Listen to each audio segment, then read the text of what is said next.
పేదవాడి పక్షాన నిలబడతాం, ప్రజా గొంతుకై నినదిస్తాం. వాయిస్ ఆఫ్ వాయిస్లెస్, తెలుగువారి మనస్సాక్షి సాక్షి టీవీ. సాక్షి టీవీ ప్రసారాల కోసం మీ స్థానిక కేబుల్ ఆపరేటర్ను వెంటనే సంప్రదించండి. ఢిల్లీలో పోలవరం బనకచెర్లపై కేంద్ర జలశక్తి శాఖ సమావేశం ప్రారంభమైంది. సమావేశానికి ఏపీ, తెలంగాణ ముఖ్యమంత్రులు హాజరయ్యారు. పోలవరం బనకచెర్ల ప్రాజెక్టును తెలంగాణ ప్రభుత్వం వ్యతిరేకిస్తోంది. తెలంగాణ అభ్యంతరాలతో జలశక్తి శాఖ సమావేశం ఏర్పాటు చేసింది. రైట్, ఇదే అంశంపై అప్డేట్స్ మా ప్రతినిధి వెంకటేష్ అడిగి తెలుసుకుందాం. వెంకటేష్, చెప్పండి, తెలంగాణ ఏ అంశాలపై అభ్యంతరం వ్యక్తం చేస్తోంది?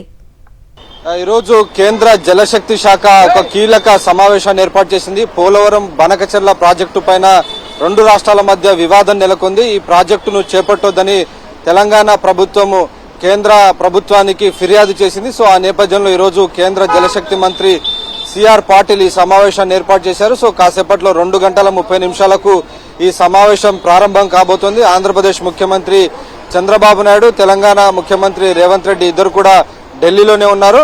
సో వారు కాసేపట్లో నా వెనుక కనబడుతున్నటువంటి శ్రమశక్తి భవన్ లో ఈ సమావేశం ప్రారంభం కాబోతుంది.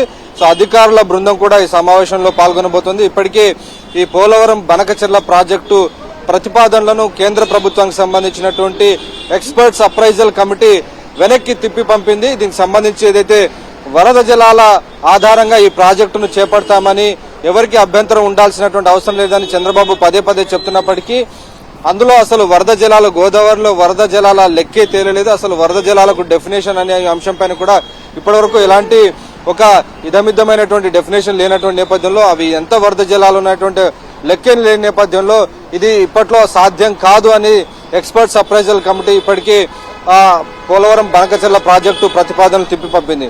ఇంకోవైపు పోలవరం ప్రాజెక్టుకు సంబంధించి ఇప్పటివరకు కేవలం 41 మీటర్ల వరకే దాన్ని నిర్మాణం చేస్తామని కేంద్ర ప్రభుత్వం హామీ ఇచ్చింది. సో దానికి ఆంధ్రప్రదేశ్ ప్రభుత్వం చంద్రబాబు నాయుడు కూడా తలూపడంతో నిజానికి 45 మీటర్ల వరకు నీళ్లను నిల్వ చేస్తే తప్ప పోలవరం కుడి ఎడమ కాలువకు నీళ్లు అందేటువంటి పరిస్థితి లేదు. కానీ 41 మీటర్లకే దాని నీళ్లు పరిమితం చేయాలని, దాని మేరకే నిధులు ఇస్తామని కేంద్ర కేబినెట్ ఇప్పటికే స్పష్టం చేసింది. దాంతో ఇప్పుడున్నటువంటి ప్రస్తుతం ఉన్నటువంటి పోలవరం ప్రాజెక్టుకి ఏదైతే ఎడమ కాలువ ఉందో ఉత్తరాంధ్ర సృజల స్రవంతికి దీని ద్వారా నీళ్లు అందేటువంటి పరిస్థితి లేదు.